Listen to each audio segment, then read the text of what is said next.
Rick Grimes opens his eyes in a hospital bed, confused, weak. No sound except for the beeping machines, but something feels off. He tries calling for help, but there's nothing. No doctors, no nurses, not a single soul, just silence. As he stumbles through the empty corridors, it's clear.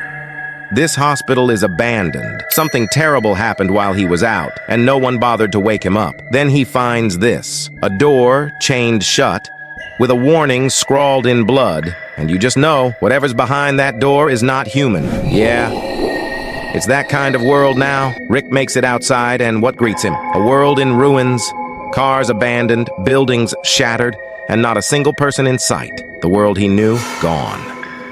And whatever caused this is still out there. Things are about to get real. Stay tuned for part 2, where Rick meets his first survivors. Rick, still in shock, begins to wonder. What happened to the world? Where is everyone? And then, bam! He gets knocked out by a kid with a shovel. Dwayne and his father, Morgan, aren't taking any chances in this world. Morgan brings Rick into their home and lays it out. The dead walk now.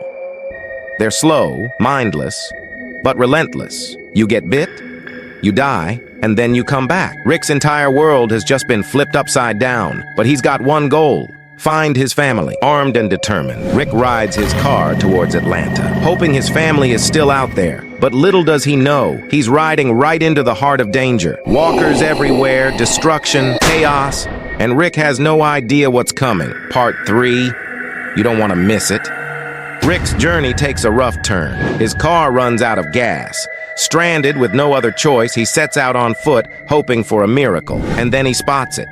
An old but sturdy horse. Now back on the move, Rick rides into Atlanta, hoping the city still holds some answers. But something's wrong. The streets are empty, too quiet. It's like the entire city has disappeared. Out of nowhere, walkers appear, crawling out from every corner surrounding him. Rick is trapped on all sides, with nowhere to go. He tries to fight them off, but he's outnumbered. How will he survive? Stay tuned for part 4 to see what happens next. Rick is in deep trouble. Surrounded by walkers, no horse, and no way out.